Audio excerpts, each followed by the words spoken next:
Hi guys, so time check, it's 4:32 p.m. and hindi pa ako nag-lunch guys. So, I have decided na magmukbang tayo ng, hindi ko lang kung anong tawag sa inyo nito, pero marang to sa amin guys. It's marang.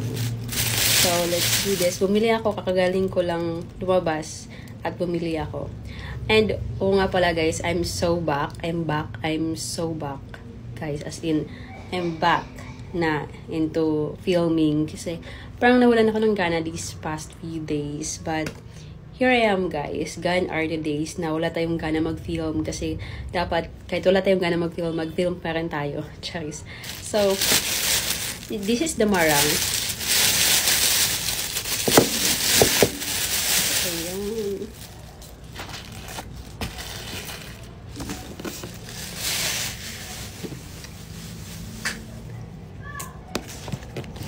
So, ako lang mag-isa guys ang kakain ito. So, let's open it na. I don't know kung... Uy! Hilaw pa ba to? Sabi ni Kuya, okay na daw to. Parang... Hilaw pa ba? So, open natin guys. Parang hilaw pa siya.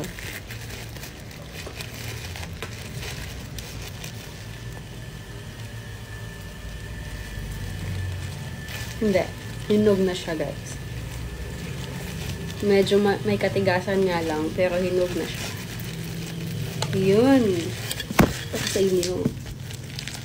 Sarap to, guys.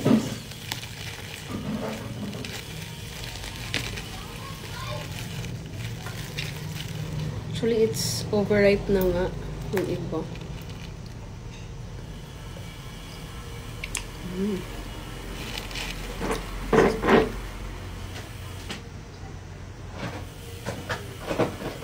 So, yung seed niya guys, yung liso, syempre hindi natin kakainin yun.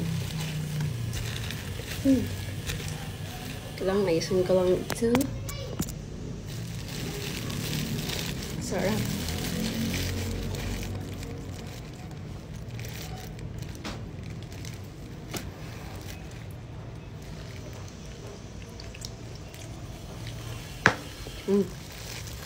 Sarap.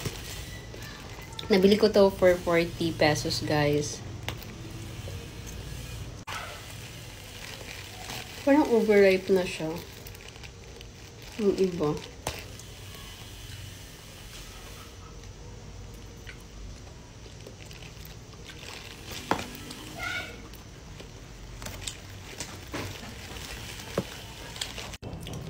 And guys, kumain na lang ako ng bread.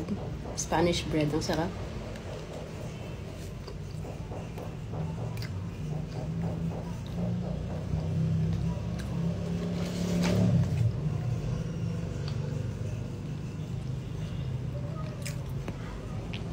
For 40 pesos guys, I can't really say that this is worth it kasi parang hindi pa siya ganun kahinog guys, pasira na siya, pero masarap naman. Tingnan nyo. Ayun siya guys. Okay pa naman yung ilan, pero parang pala matigas na siya.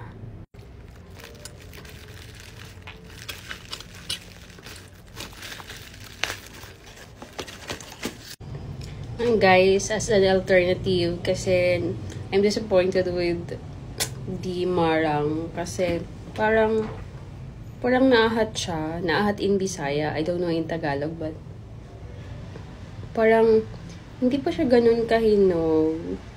I mean, hinog na siya, pero matigas. So, hindi ko alam guys.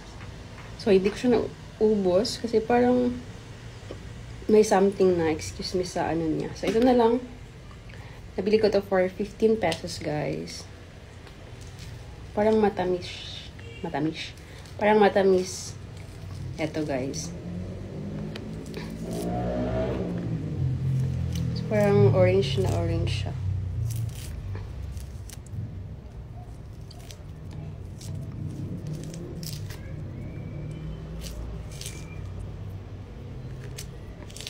Yan. So, let's try.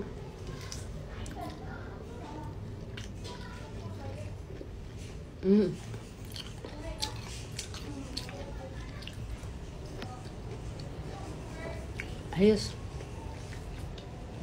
Sarap.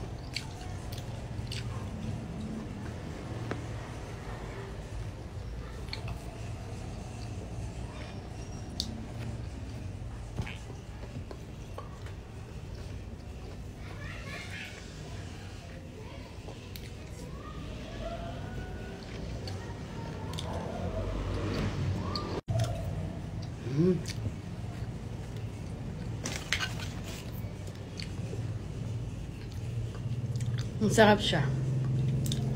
Fairness.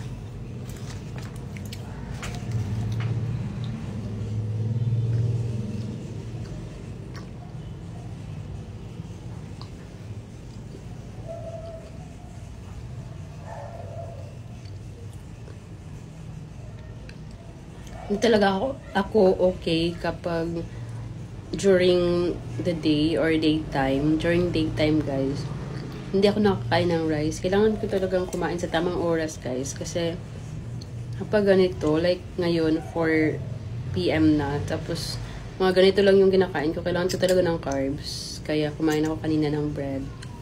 Pero kailangan ko pa rin talaga ng rice para mabusog ako, guys.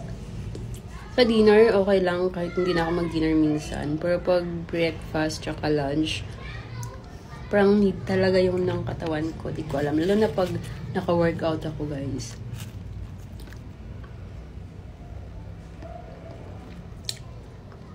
So, that's all, guys. I guess.